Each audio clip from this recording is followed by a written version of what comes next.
Time for the French press review now with Katerina VITTOZZI.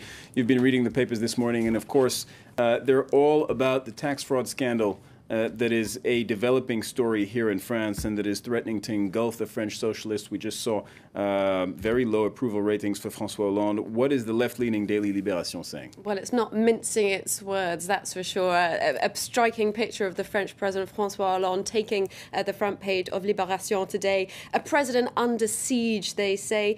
He says, the paper says, not only is François Hollande faced with the devastation from this, what they call the Kawasaki bomb, the story of his former budget minister revealing the secret Swiss bank account, but also now, as you mentioned, the tax fraud scandal that's threatening to engulf the parliament.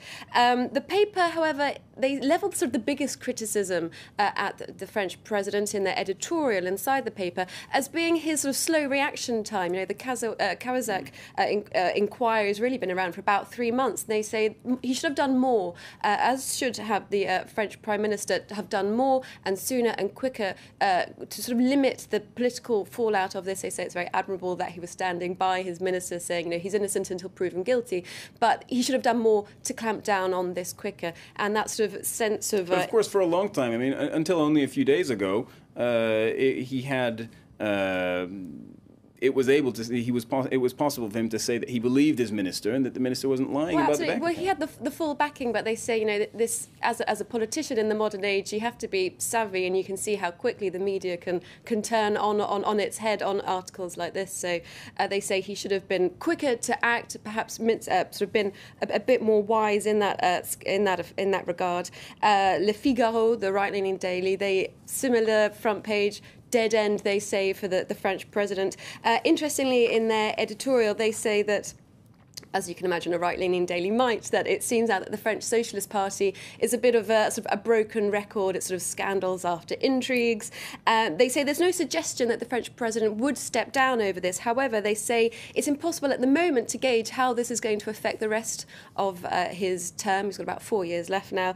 They say he runs a risk of annoying the left, exasperating the right, and crucially voters as well, who have, as you mentioned, have sort of sent his popularity rating down to the lowest it's ever been. And it's not just the president who's feeling the heat. Absolutely not. As we can see on the front page of Aujourd'hui en France, it's the French Finance Minister Pierre Moscovici as well. Now, he obviously was in sort of the direct management of Jérôme Cahuzac, the budget minister. Quite embarrassing, really. You compare statements from him a few days ago where he's saying, you know, I fully back my minister, he's been completely transparent, and today the paper says, you know, he's come out with a statement of, we were all just caught up in this exceptional and crazy lie. So a bit embarrassing for him. He feels a bit... What's strange is that the economy minister actually looked into these allegations of whether or not his budget minister, of whom he is the boss, had a secret account, and he found that it wasn't the case, and then he's proven wrong. Absolutely, and it sort of draws questions, according to the paper, about how good is he at his job if the finance minister of the French Republic can't even find, you know, sort out affairs in his own house? So an embarrassing and a dent in public confidence in him. Le Figaro also saying that socialist MPs are facing some anger from voters in their constituencies who have been handing in their Socialist Party membership cards. And there's another blow for the French president, the revelation that his former campaign treasurer was named as holding shares in companies in the Cayman Islands. What's the reaction to that? Well, this has been a huge story for Le Monde, who have really been sort of spearheading this investigation along with the UK's Guardian newspaper. This just shows you it's not just a French story. The International Consortium of Investigative Journalists have been carrying out this inquiry for about a year, and they've been identifying, they say, more than 130,000 names who potentially have accounts in tax havens where you've got, they say, up to 25 trillion euros in bank accounts that have sort of gone unquestioned with regards to tax. They've got a map in the paper today which just details, they say, these 96 tax havens. This is information drawn from various government and non-governmental sources.